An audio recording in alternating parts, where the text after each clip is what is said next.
going to start our second term with a story, and the title of story is The Boy Who Cried Wolf. It's an interesting story with a moral at the end of the story.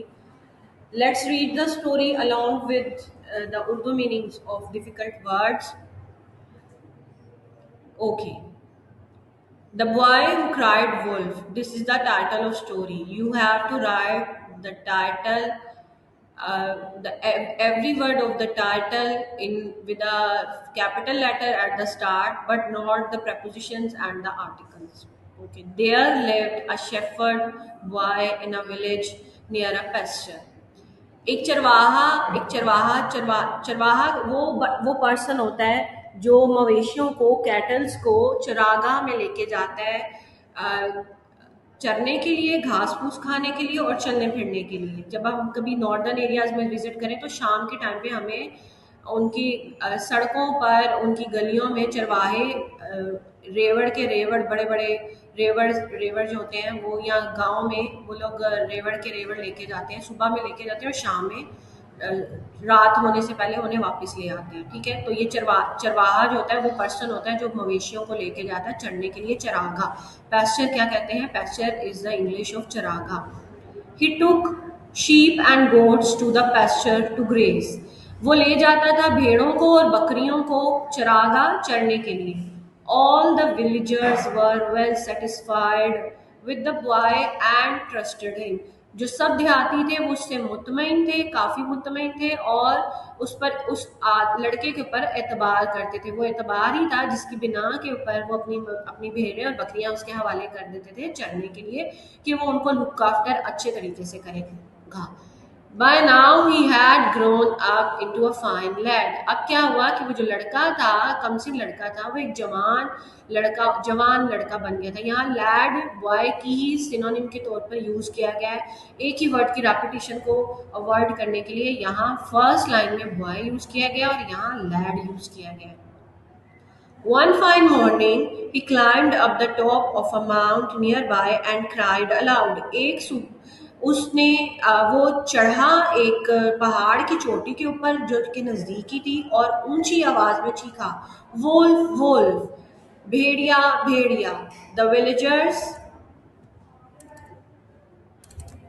Villager rushed to save the boy and the flock. जो देहाती थे, जब उन्होंने इसकी चीखों पुकार सुनी तो वो भागे लड़के को और रेवड़ को बचाने के लिए। यहाँ फ्लोक जो है कलेक्टिव नाउन के तौर पर यूज किया गया, जो कि डिस्क्राइब कर रहा है एक सर्टेन ग्रुप ऑफ एनिमल्स को।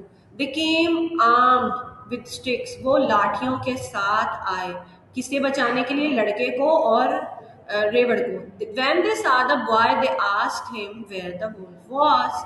जब उन्होंने लड़के को देखा तो उन्होंने पूछा कि भेड़िया कहाँ है? The boy began to laugh. लड़के ने हंसना शुरू कर दिया। Everyone was angry with the silly boy and went back grumbling. जो हर देहाती था वो उससे नाखुश हुआ और उस बेवकूफ लड़के से नाखुश हुआ और वो शिकायत करते हुए वापस चले गए। One day the boy again did the same mischief. एक दिन लड़के ने दोबारा वही शरारत की। This time the villagers were so unhappy that they decided not to trust him in future.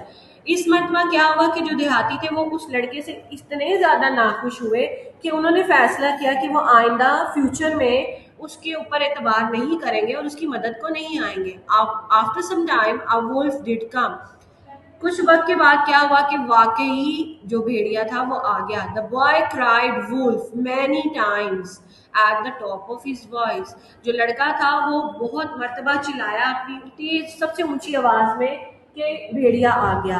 The villagers did hear his cries. जो देहाती थे उन्होंने इसकी चीखें सुनी, but no one came to his help. मगर कोई भी उसकी हेल्प को, उसकी मदद को ना आया। वजह क्या थी कि वो अपना एतबार गवा बैठा था 2 मरतबा पहले उनके साथ ऐसा मजाक करने पर। अब जो वाकई वुल्फ आ गया था वो वाकई ही चीख रहा था हेल्प के लिए, मगर कोई उसकी हेल्प को नहीं आ रहा था। The wolf not only killed some sheep and goats but also the boy. जो भेड़िया था उसने ना सिर्फ भेड़ों और बकरियों को हलाक कर दिया, बल्कि उसके साथ उस लड़के को भी हलाक कर दिया, मार डाला। So the moral of the story is once a liar, always a liar. कि जो एक मरतबा झूठ बोलता है वो कभी भी झूठ बोल सकता है। स्टूडेंट्स, आप लोगों ने करना ये है कि start from the start of the story, जो कि है there lived a shepherd boy in a village, यहाँ से लेकर आप लोगों ने डिकेम आर्म्ड विद स्टिक्स, यहाँ तक और फिर बाद, ये फर्स्ट हाफ है आपकी स्टोरी का। और व्हेन दे सा द बॉय, यहाँ से लेकर till the moral, once a liar always a liar, ये 2 हाफ्स में आपने डिवाइड करना है इस स्टोरी को।